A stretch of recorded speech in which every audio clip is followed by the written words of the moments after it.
Good afternoon. I'd like you to imagine that you're sitting here watching me now. Thanks for coming, by the way.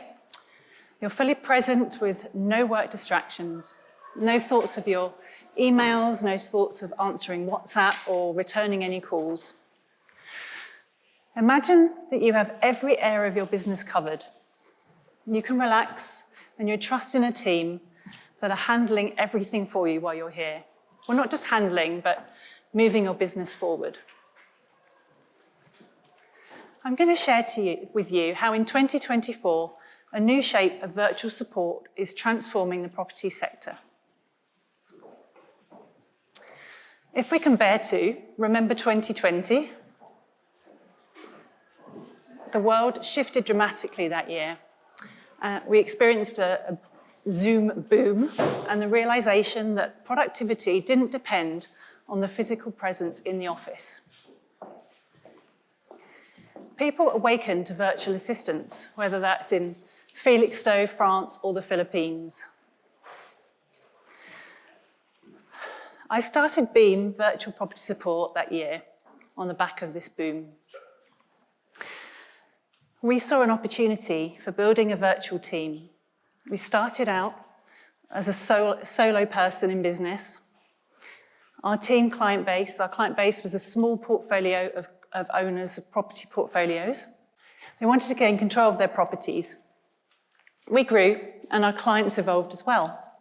So now, typically larger agencies or landlords with larger portfolios supplementing their teams or replacing them entirely. So now we're 20 VAs.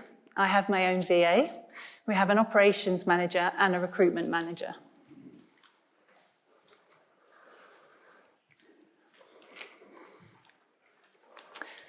It's really important to look at bigger companies for inspiration, the bigger players in the market.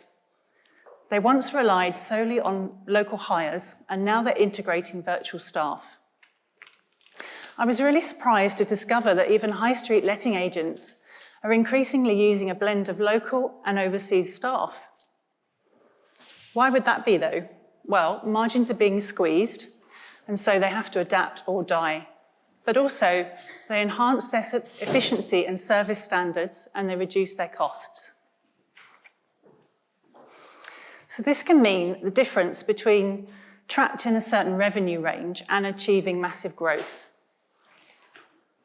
Virtual teams can also bridge the gap between now and hiring their next employee, or they can be part of the core long-term team model.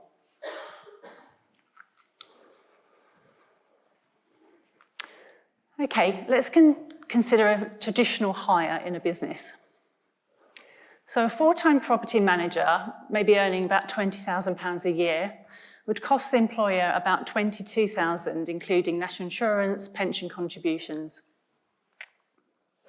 That's about £11.30 an hour, which is around the minimum wage. But remember that the employer is also paying for 20 days holiday, sick pay, and often less than full productivity.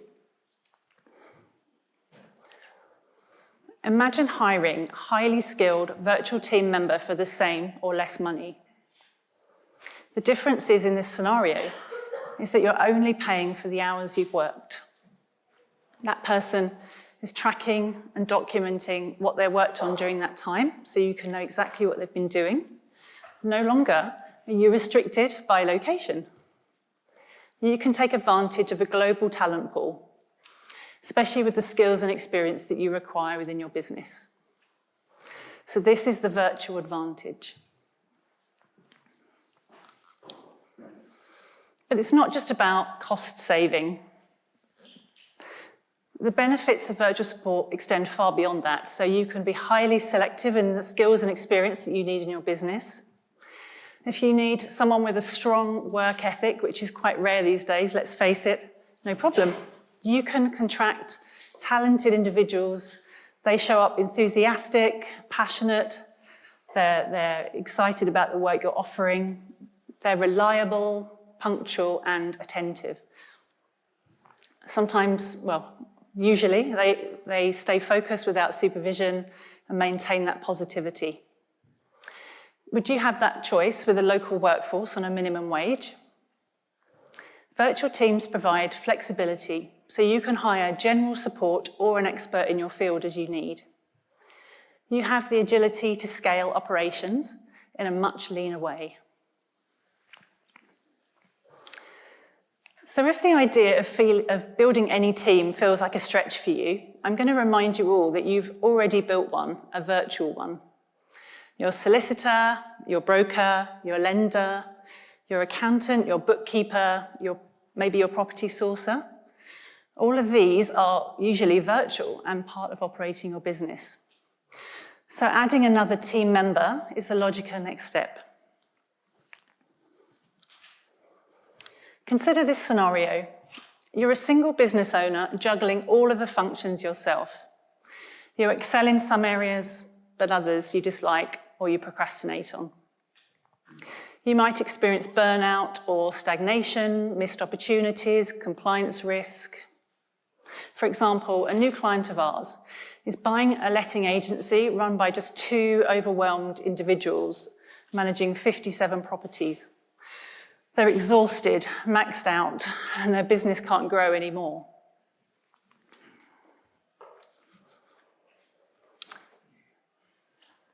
So if you want to build a structured team to help you grow, rather than just plugging ad hoc gaps, so where do you start? Let's go back to basics. So think of building a business like building a house. Hopefully you're all familiar with that. You start the build with clear plans and a vision of the end result. The foundations are laid, not just for the kitchen or the bathroom, but actually for the entire house. The walls go up, then first fix, etc., etc. You don't just put the roof on top of the walls without everything inside. As you wouldn't do it yourself, you shouldn't expect to handle all your business on your own. Even a skilled handyman wouldn't tackle every task from the foundation to the finishing touches. So you hire an experienced team for each part of the build. Some might be there every day checking in, others come at other points you need them throughout the build. Everyone is working together to achieve the end result. So it's important to apply the same principles in your property business. For example, maybe start with an operations manager to help organise all of the fundamental moving parts, a lettings and property management consultant to get all the compliance and policies, procedures in place. Next, perhaps someone who knows your CRM inside out and can actually optimise it so that you're not wasting your money on that subscription every month. Someone maybe to track your HMO expenses, your utilities, profitability across your whole portfolio. There may be a lettings manager who understands legislation, and then a property manager or 2 or 3 who care about your tenants and can give you great customer service.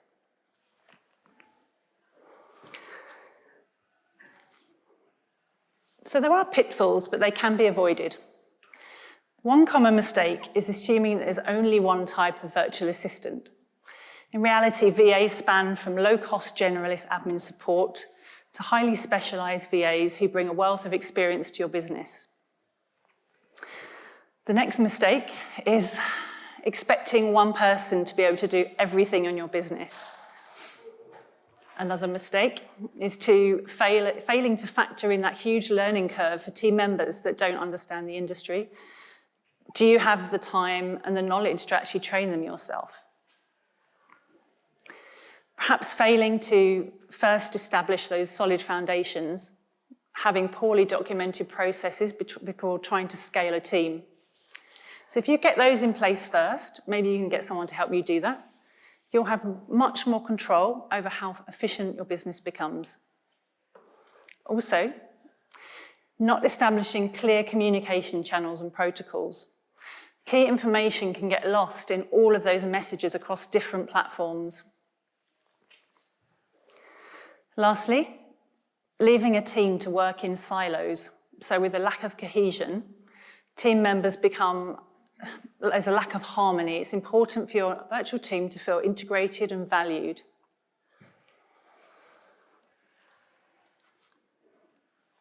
So, in conclusion, The journey of embracing virtual teams can be transformative.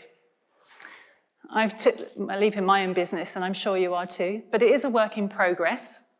So, you have to overcome blocks, beliefs, challenges with delegating, learning to trust people, and there's people relying on you. You've got accountability. But it really does help to have a team that are much better than you at many things. Thanks, everyone. I encourage you to imagine what you could achieve if you apply the virtual advantage in your property business.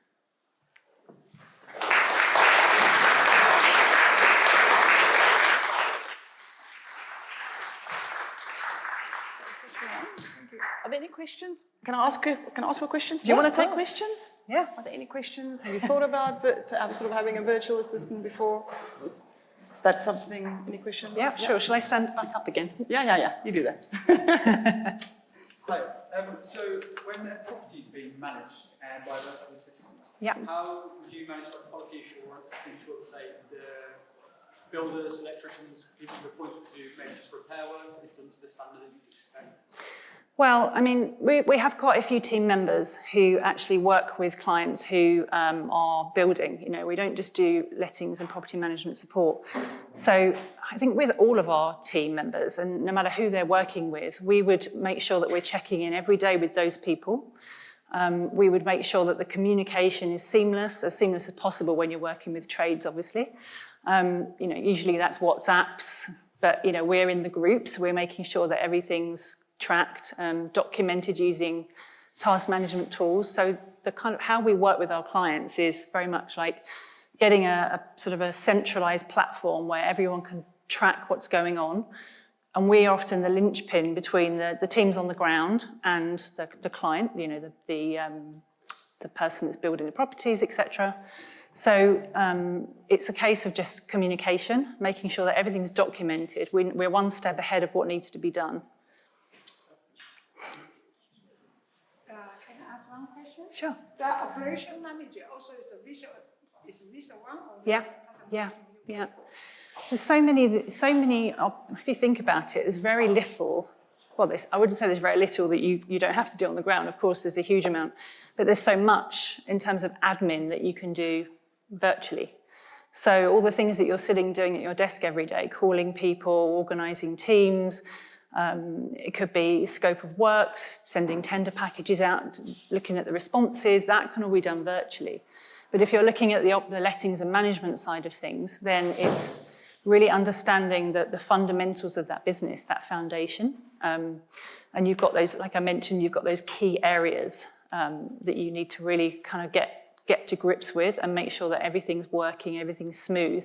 And that could be, in reality, it could be your files and folders. Maybe they're a complete mess, but actually what you really need is a nice folder structure, perhaps a naming protocol on every file, so you don't have, scan 1, 2, 3, so you know where everything is, and that obviously is also a good CRM system, just like Coho.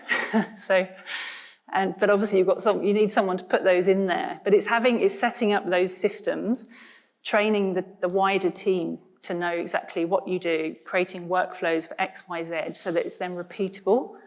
Because one of the biggest mistakes is when people actually hire maybe a VA that doesn't really understand the industry, and that's their first hire. And then they've got to spend so much time training them of their own time, and often, quite often, the clients don't always know the ins and outs of lettings legislation, for example.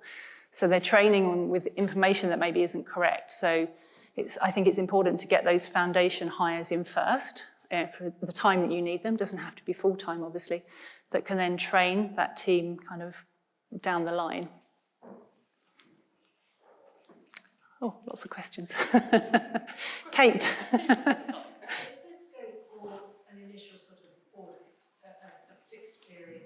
Yes. Working with the VA, comes in, audits your business, and then sorts it out and hands it back, rather than maybe an ongoing? Yeah, we have done that. Yes, quite often we've gone into a business and looked at all of the file structure, obviously, but more importantly, looking at things like making sure that all the documentation is correct, so all the tenancy agreements are accurate, all the right information has been sent with those tenancy agreements in the first place. Deposits have been registered, and just highlighting any issues that you could come across down the line.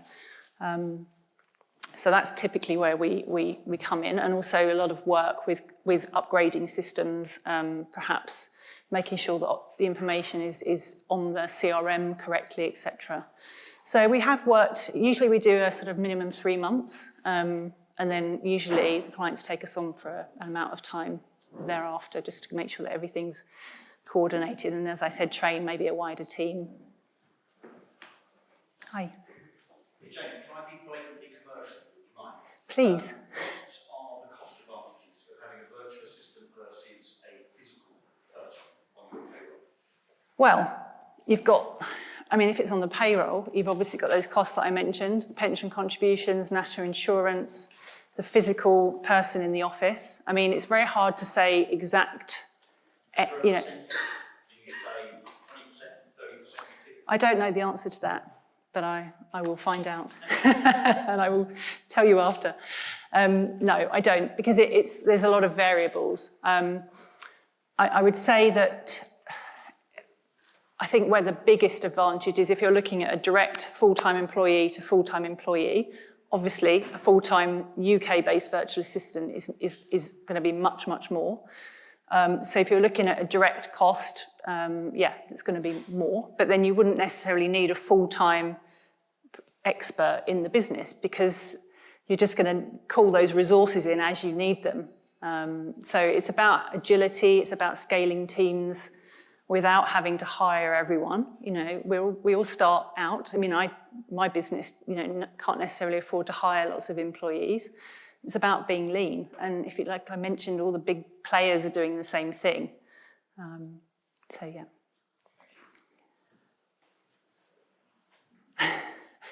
Is it okay to continue? Yeah. Hi.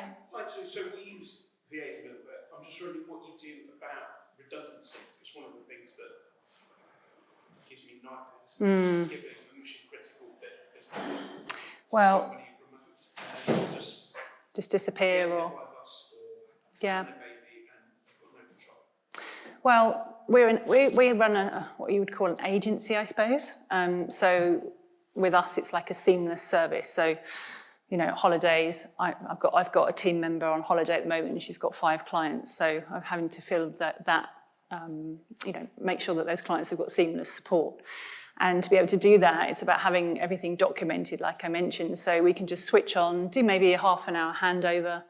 But, you know, they've got a general inbox that we can access. There's Asana or Trello or something that's documenting all the processes. You've got the CRM set up. So all you need to do is just share on LastPass or something, the logins with the new VA, and they can just, you know, have a quick handover and just manage everything. So it's about keeping things centralized and not everyone having all information on their WhatsApp. And it's the same with, you know, as a landlord, you know, what happened if you couldn't answer, you know, you were doing something that you couldn't avoid one day and you had a tenancy agreement to do or you had something else to do. So that's why it's important to have a team that all understand what's going on, all have access to the same systems and are following those same procedures. So that helps with the redundancy side of things. Hi. Hi. Just answering your question, we've been doing virtual outsourcing since 2008. Have you? It's about 40 to 60% that we say. So we've got a team in India and a team in North America. So what's amazing is you wake up and lots of stuff's been done because people got before you, people got to go after you. So it's a seamless system going. I love that. Yeah, yeah. I mean, yeah, global teams, absolutely fantastic. So we've recently taken on a lot of team members from South Africa as a separate side business. So yeah, we have a UK team which are really highly specialist in lettings and property management, and another team which are also very experienced, but obviously they're overseas, so they can't always have that same understanding. Yeah, I mean, it's the way forward, I think. I think that's it. Thank you very much.